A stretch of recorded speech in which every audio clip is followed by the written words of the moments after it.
Bueno, buenos días a todos.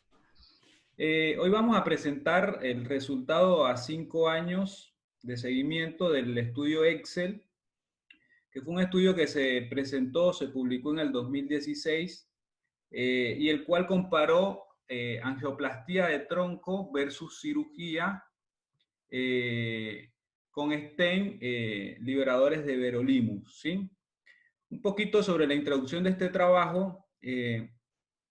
Digamos, la hipótesis salió de un subanálisis que se hizo el estudio Syntax, en la cual, digamos, hubo un subgrupo de pacientes en los cuales se evidenció que los pacientes que tenían enfermedad de tronco y se angioplasteaban con stent liberadores de paclitaxel, no les iba peor que aquellos que se les hacía cirugía, así que bueno, de ahí salió o surgió la idea de este estudio. Un poquito sobre digamos, sobre la metodología del estudio.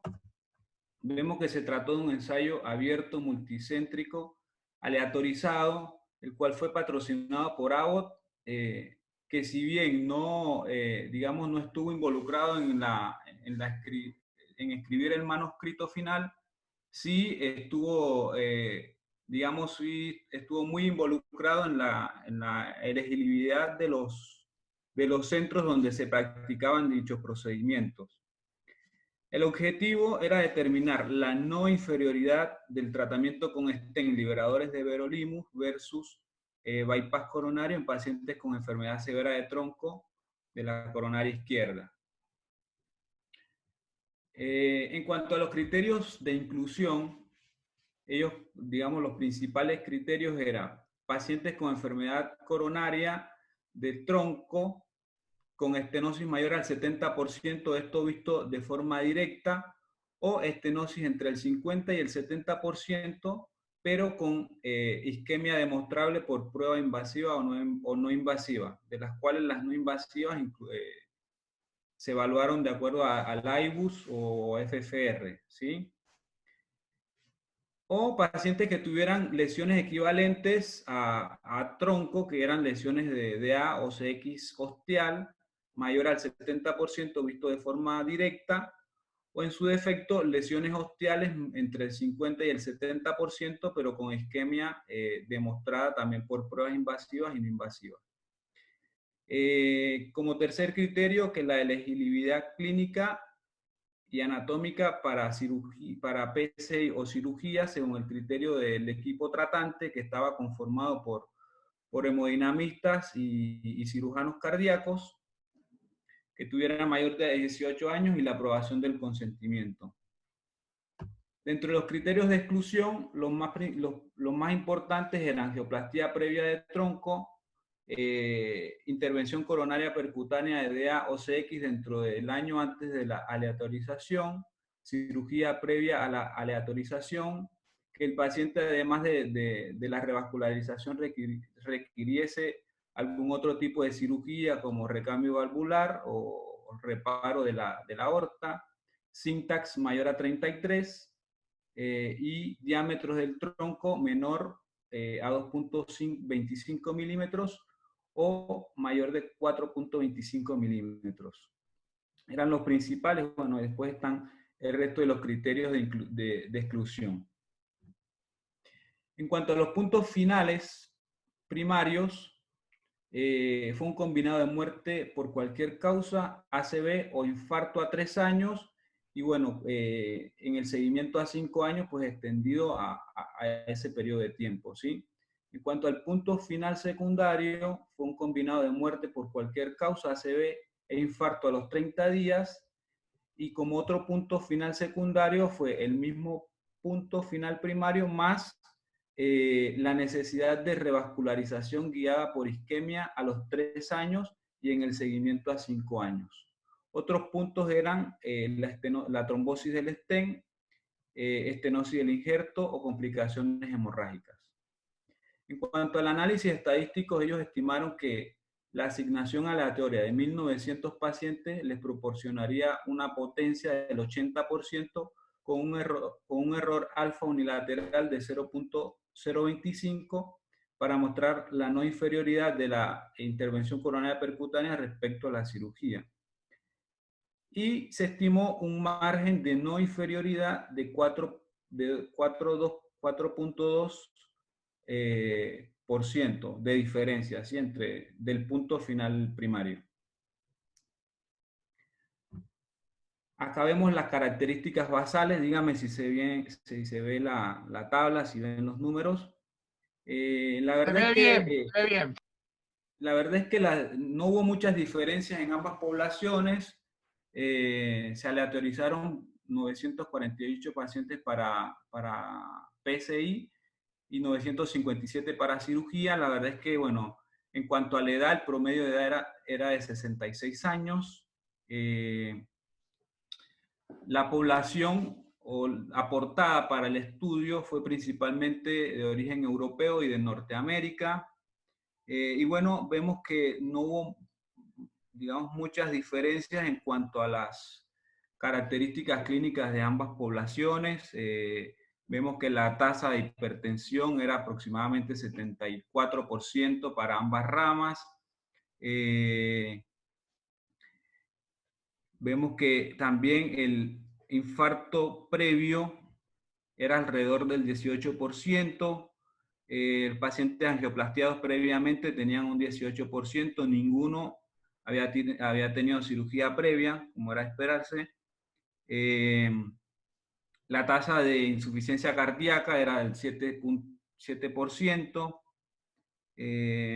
Así que bueno, de esto mucho no hay para comentar. No sé si alguno quiere hacer algún comentario sobre esta tabla, pero la verdad es que la estuve mirando y no encontré muchas diferencias, ¿sí? Bueno, sigo. Estos fueron los resultados que ellos publicaron en el seguimiento a 3 años, cuando se publicó inicialmente en el 2016 el estudio, y que fue lo que motivó el seguimiento a 5 años. Por lo menos en la primera parte del cuadro vemos que en el punto primario de muerte, stroke e infarto, inicialmente favoreció los primeros meses a la intervención coronaria percutánea con menos eventos, pero hacia el final del seguimiento de 3 años, las curvas empezaron a cruzar, ¿sí? Se unieron y se cruzaron. Entonces, esto es lo que motiva un poco también el seguimiento a los 5 años de este estudio. Entonces, respecto a los resultados a 5 años, bueno, desde este estudio se comprendió un periodo de aleatorización desde el 2010 hasta el 2014.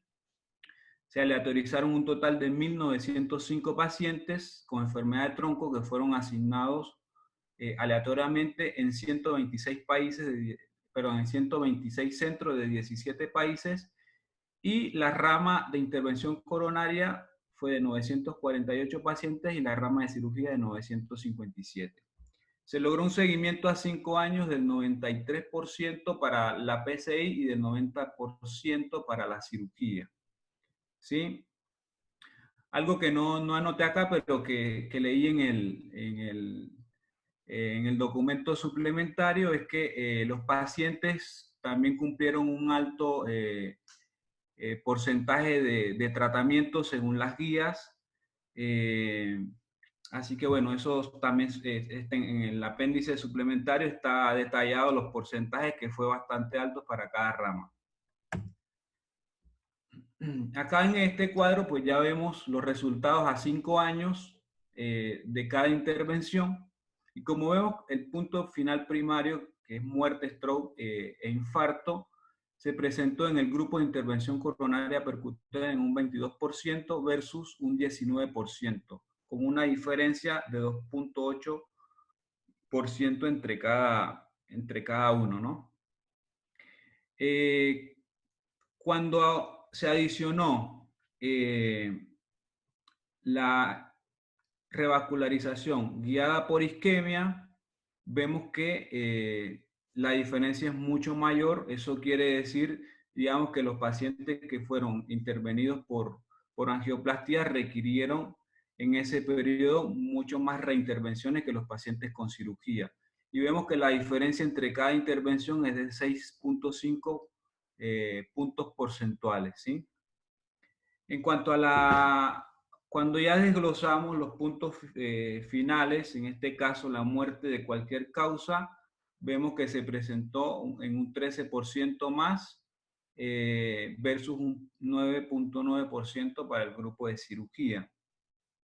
Y después, donde también se evidenció, digamos, o- digamos, otra diferencia un poco más importante fue en los pacientes que fueron sometidos a intervención coronaria percutánea, o sea, los pacientes que fueron revascularizados, el 14% de la rama de intervención coronaria percutánea requirió una una nueva angioplastía, ¿sí? Versus un 9,1% para los pacientes de cirugía. Bueno, acá con respecto al stroke no hubo muchas diferencias. Y con respecto al infarto de miocardio, tampoco hubo muchas diferencias, un 10% versus un 9%. Fue un poco más para para la cirugía, los infartos periprocedimientos que están acá, y para el stroke fue un poco más los infartos no periprocedimientos.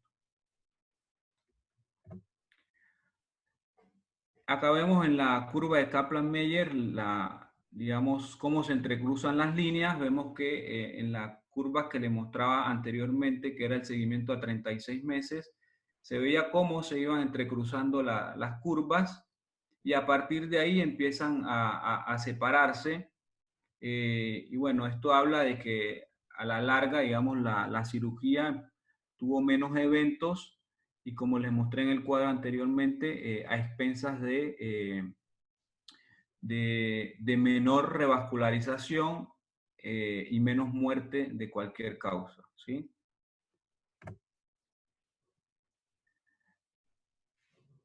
Acá cuando al punto final primario se adiciona revascularización guiada por isquemia, vemos que la curva se entrecruza mucho antes de los 36 meses, o sea, casi que al año ya empieza a entrecruzarse y a separarse con beneficio, o digamos, sí, con beneficio hacia la cirugía. Y bueno, esto se condice un poco con que a partir del año los pacientes que eran angioplastiados suspendían el clopidogrel, ¿sí? Dejaban la doble antiagregación, así que a partir de ahí empezaban a aumentar las necesidades de revascularización. Acá en este otro cuadro lo que vemos es cómo se comportó el hazard ratio en los diferentes periodos de seguimiento, ¿sí? De 0 a 30 días vemos que hay un hazard ratio de 0,6, que es muy favorable para la angioplastía con menos eventos, pero vemos que entre los 30 días y el año, este número de eventos se igualan, por lo tanto el hazard ratio es de 1, y el seguimiento a largo plazo, hasta 5 años, favorece evidentemente a la cirugía sobre la angioplastía, ¿sí? Igualmente recordemos que este estudio lo que buscaba era demostrar la no inferioridad de la angioplastía versus la cirugía, ¿sí? Y acá por último en este cuadro, bueno, cuando se hace el análisis por subgrupos, también vemos la misma tendencia de que le va un poco mejor a la cirugía, pero bueno, en todos se toca el punto digamos, en todos, si bien hay una tendencia a que la cirugía es un poco mejor, tampoco dice, digamos, que la angioplastía le va peor, ¿sí? Sobre todo, por ejemplo, vemos acá los pacientes diabéticos, si bien a la cirugía tiene un 29% de eventos versus 25%, no o sea, para ellos no lo toman como estadísticamente significativo porque no supera el rango de no inferioridad, que era un 4,2%, como les había comentado anteriormente. Un dato anecdótico cortito, Johnny.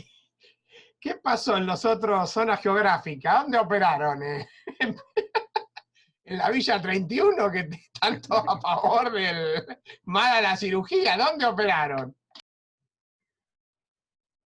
Ah, no, ni idea, no, eso no, la verdad en el manuscrito habla de que la mayoría de las poblaciones fueron europeas y norteamericanas, pero Fíjate, los reyes de A024, ¿no ves? En otras regiones, deben ser, sí, no en sé, otras, sí. Sí, sí, Bangladesh, qué sé yo. sí, Es sí. anecdótico, pero me llamó la atención porque dice otras, dale, seguí. De hecho, mire que el número de pacientes fueron muy poquitos, 33 pacientes en total. No, yo creo que sí, que es una zona no evaluable, pero me llama la Sí, sí, atención. Es un detalle anecdótico, no cambia el estudio. sí. Otra cosa de este cuadro es que había un laboratorio central, o sea, el SYNTAX, se supone que eran pacientes de bajo riesgo o riesgo intermedio, y el SYNTAX de cada, o sea, cada centro sacaba su score y le agregaba el puntaje a cada paciente, pero hubo un laboratorio central que, digamos, recopiló todos esos datos y reestadificó a los pacientes, y hubo un porcentaje de pacientes en cada rama que tenía un síntomas mayor a 33. Igual vemos que en ese grupo, como es de esperarse, le va mejor a la cirugía, ¿sí? En donde, digamos, se igualan los porcentajes en el syntax menor de 22, que bueno, es también esperable, es lo que ya conocemos. No sé si tienen, digamos, quieren hacer algún comentario sobre sobre los cuadros o las tablas, o sigo.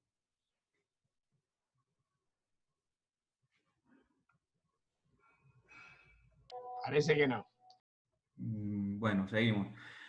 Bueno, entonces, ya para terminar y como discusión, ellos, digamos, concluyen, o en la discusión colocan de que no detectamos una diferencia significativa en el punto final primario a los 5 años entre pacientes con enfermedad de tronco y complejidad anatómica baja o intermedia que fueron sometidos a intervención coronaria percutánea o cirugía. El beneficio temprano de la intervención coronaria percutánea debido a la reducción del riesgo periprocedimiento se atenuó por el mayor número de eventos que ocurrieron durante el seguimiento con PCI que con cirugía. También la tasa de infartos de miocardio a los 5 años fueron similares en ambos grupos, pero favorecieron la intervención coronaria percutánea en el periodo periprocedural, o sea, en los primeros 30 días fue donde tuvieron la menor tasa de eventos, y la cirugía se benefició con el seguimiento a más largo plazo porque ahí fue donde pudo entrecruzar digamos, la curva de eventos. La mayor incidencia observada de revascularización repetida después del uso de stents liberadores de fármacos, que después de la cirugía, es consistente con digamos, con los estudios previos que se han hecho sobre este tema. Algo que me llamó también la atención mientras leí el estudio fue la definición que ellos utilizaron para infarto, que no sé si eso también tuvo que ver, digamos, en que el número de eventos fuera más bien equilibrado. Y es que, bueno, este estudio se hizo alrededor del 2010-2014, y ya para ese entonces teníamos la tercera definición de infarto, en la cual se incluye la troponina, digamos, como biomarcador de elección para el diagnóstico, y ellos en la definición que ponen en el manuscrito definen infarto en base a la CKMB. No sé por qué, digamos, lo tomaron de esa forma, pero bueno, es como un punto a tener en cuenta. Y ya en cuanto a las limitaciones, que eso lo acotan acá al final, dice que los posibles sesgos en la verificación de eventos, dado el diseño de la prueba, abierta, pudo haber, digamos, tenido alguna limitación.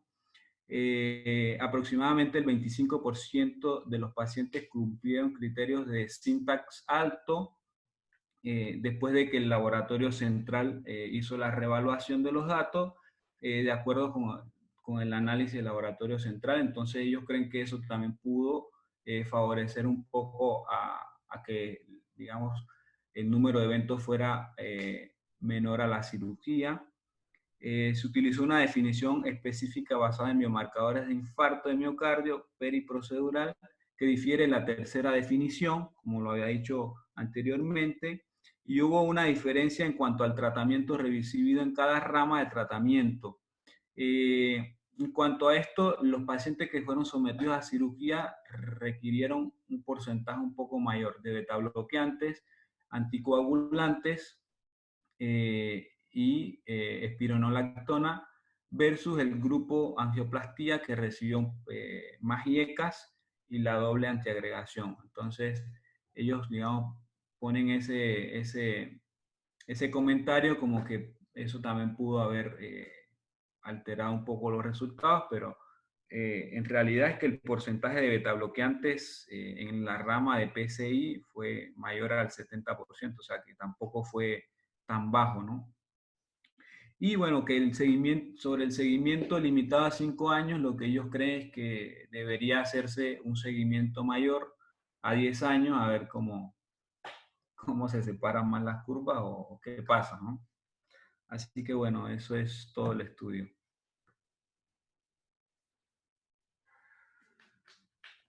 Arrancamos la discusión. Muy bien, Johnny. Sí. Muy bien. Sí, Hola, Diego. el Excel, como vos dijiste, que fue el que se presentó en el 2016, a 3 años, bueno, ya se sabía prácticamente, este estudio confirma el resultado del Excel. Como lo dijo Johnny, la angioplastía demostró tener mejores beneficios en el agudo, pero después de los 36 meses como que ya se invierten las curvas y muestran mejores resultados en la cirugía. ¿Qué más? Bueno, y lo último de que sí, sería bueno o sería interesante ver que se extienda el estudio a 10 años como el Syntaxes 3, que se lo hacen a 10 años, ¿no? Así que sería interesante verlo con un tiempo de estudio más largo. Un detalle, yo la verdad que no leí completo el estudio, leí resumen y un poco lo que dijeron ustedes, pero uno de los puntos que también a mí me queda la duda, no en cuanto a la calidad del estudio, porque es buena, pero ellos ponen que el que decidía si iba, digamos, por más que era teorizado, pero que si eran de alto riesgo para angioplastia, casi lo excluían, porque lo seleccionaban inicialmente, o sea, yo entendí por lo menos que si era alto riesgo para angioplastia del tronco, iba directamente a cirugía, porque era un comité que elegía, por más que le haya teorizado. Y lo que no entendí bien, ¿qué porcentaje de pacientes con syntax alto eran? ¿25 dijeron? Sí, a ver si... ya le digo acá.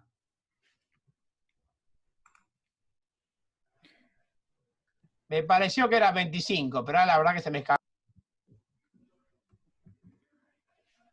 Sí, 25%. En realidad, sí. Cuando el laboratorio, o sea, se supone que cuando el laboratorio, o sea, en cada centro le saca el score a cada paciente y se supone que cintas mayores a 32 era un criterio de exclusión, pero cuando se reevaluó por un laboratorio central, digamos, que acompañó el estudio, hubo un porcentaje de pacientes que en este caso fueron 56 pacientes de 228 y 42 de 216, que cumplían con un syntax mayor a 33. ¿Sí? Y que Entonces, lo pusieron igual porque se lo había elegido el grupo que lo elegía, aunque claro, teóricamente era un criterio de exclusión, ¿te entendí? claro, Sí. tal cual.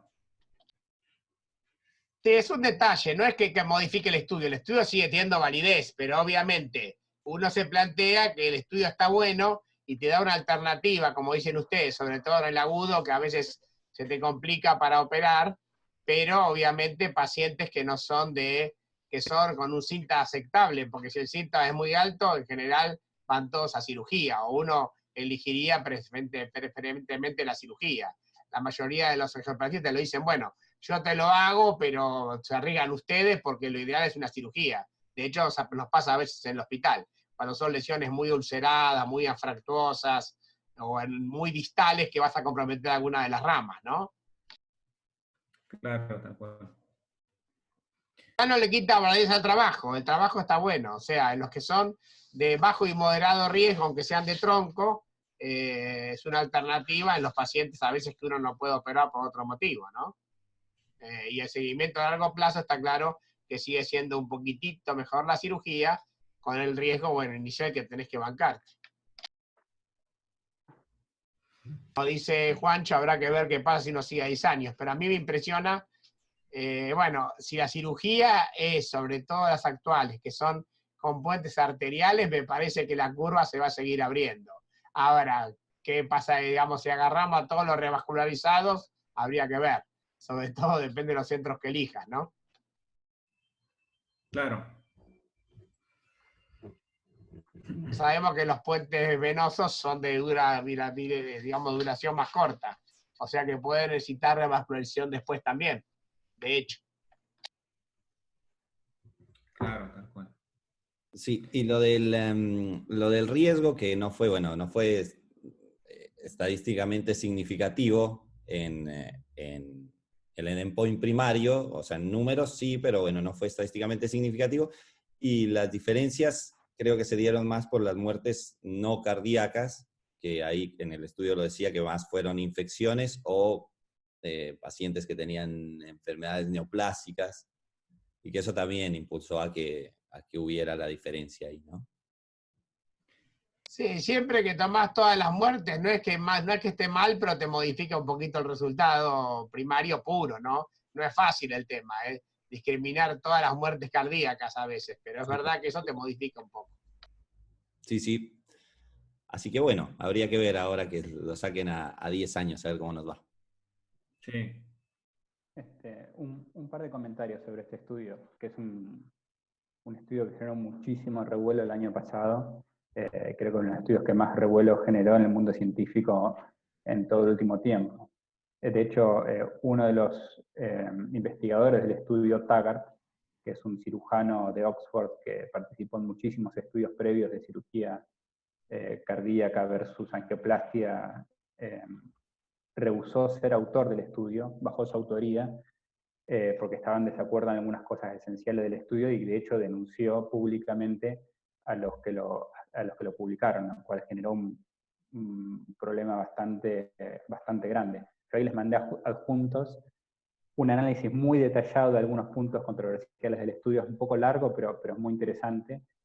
Y después, en segundo lugar, una carta que la Sociedad Europea de Cirugía Cardíaca y Cirugía Torácica le manda a los investigadores de este estudio pidiéndoles que liberen los datos para un análisis independiente y bajaron su indicación de realizar angioplastia tronco debido a estas dudas. O sea, que para que la Sociedad Europea decida mandar una carta a los investigadores y baja una indicación en base a la controversia que hubo a través del artículo es porque hubo algunas dudas bastante grandes no sobre cómo se condujo el estudio, sino sobre cómo se reportaron los resultados, porque uno lo lee y te da un poco la sensación que la angioplastia es casi equiparable a 5 años que la cirugía cardíaca. Uno lo lee y dice, bueno, les va más o menos igual, y que les vaya igual no es menor, porque que les vaya igual significa que la gente va a elegir angioplastia, porque no te abren el pecho.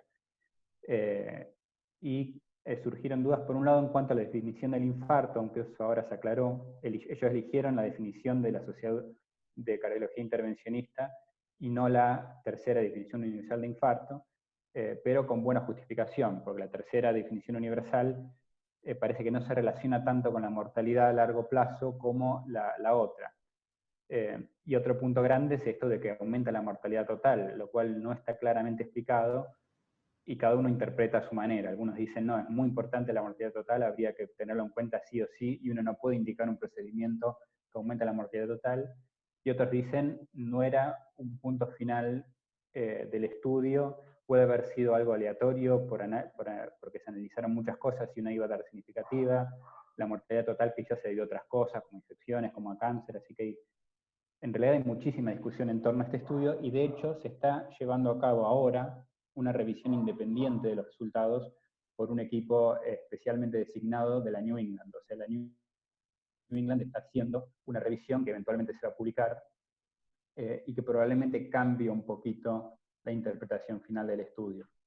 Así que no me quedaría con estos resultados y esta presentación, porque muy probablemente en los próximos meses veamos una republicación del estudio, que de hecho hubo reconocidos científicos que pidieron que la New England retracte el estudio, lo que es una cosa bastante gigante, que la New England retracte un estudio tan grande. Lo más probable es que no suceda eso, pero para que entienda hasta el punto al cual se discutieron la manera en la cual se reportaron los resultados y se interpretaron las pruebas estadísticas y se consideró la definición de infarto y demás.